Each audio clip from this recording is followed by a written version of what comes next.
Hey, my name is Mike O'Brien, and I am the producer of this album we're doing here at Vineyard Community Church. And I'm going to give you a rundown of the gear and how we're recording this mammoth project. We have 12 musicians on the stage, 32 channels going into our recorder, our DAW Pro Tools, and 24 channels going to our front of house. So I'm going to show you how we're doing all that, and give you a little sneak peek on how you can record a band this big, beg, borrow for equipment, and yes, we're going to check it out.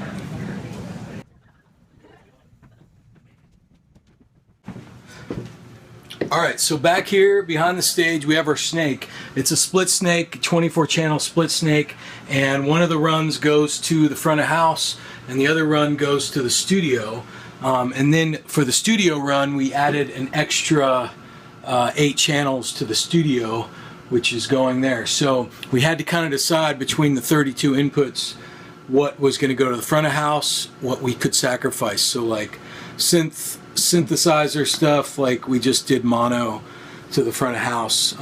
We didn't put the hi-hat in the front of house. Certain things like that we sacrificed. And obviously the room mics we didn't have to put in the front of the house. But it all comes in here and it splits from here. And these are our headphone amps that feed our kind of wireless, not wireless, but our in-ears to the front of the stage, or to the stage. So I'm going to show you the stage now, stage inputs.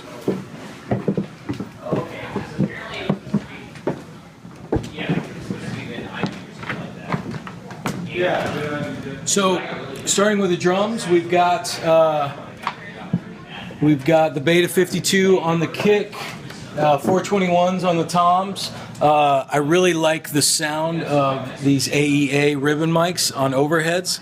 Not a lot of people do this with ribbons, but super dark, super transparent, just amazing sounding overheads. Instead of top bottom on the snare, we've got 57, and then we've got one of these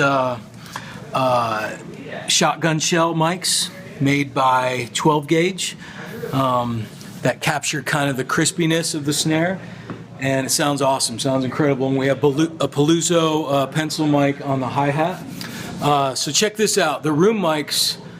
We love having this big room for doing studio sessions, but since it's going to be a live thing, we put our room mics in the wings. So over here, we've got a U87 in the wing,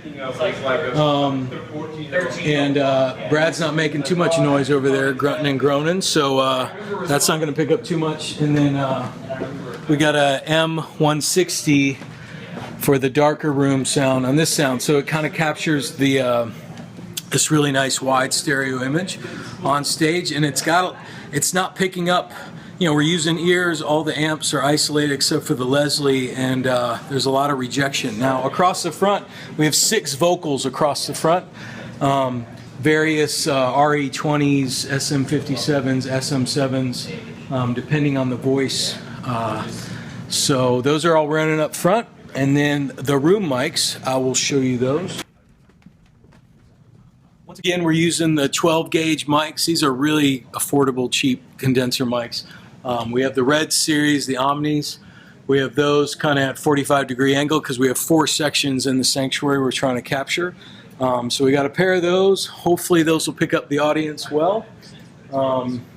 It's kind of a gamble during the week when you're practicing. You're not really sure what the audience is going to do or what they're going to sound like, but they sound killer as room mics now. So let me show you the amp isolation and the main studio stuff.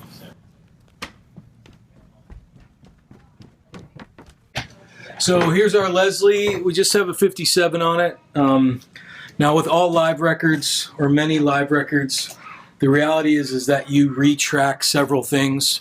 A lot of times you retrack the vocals because we're not using a drum shield, so you know, we'll probably retrack a lot of the vocals. The Leslie here, we normally would do top and bottom, but we just ran out of channels. So we got the 57 on there, and amazingly enough, the drums pick up none of the Leslie, even when it's screaming. Our amps, we have in this amp box, and then we've got some isolation between them so they're not picking each other up. Just 57s on the amps, and we try to close we try to close this thing up real good because that's our main bleed issue. All right, so now I'm going to show you the control room. That is my office backstage here. I have a nice door here.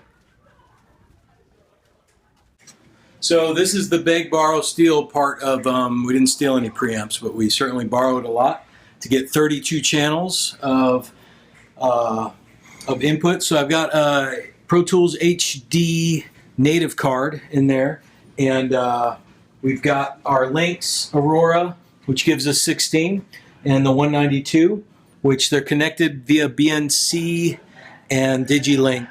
They have to talk to each other. So we've got the, I'll kind of start, we've got the API 512s kind of doing all the real transient quick attack stuff like the drums.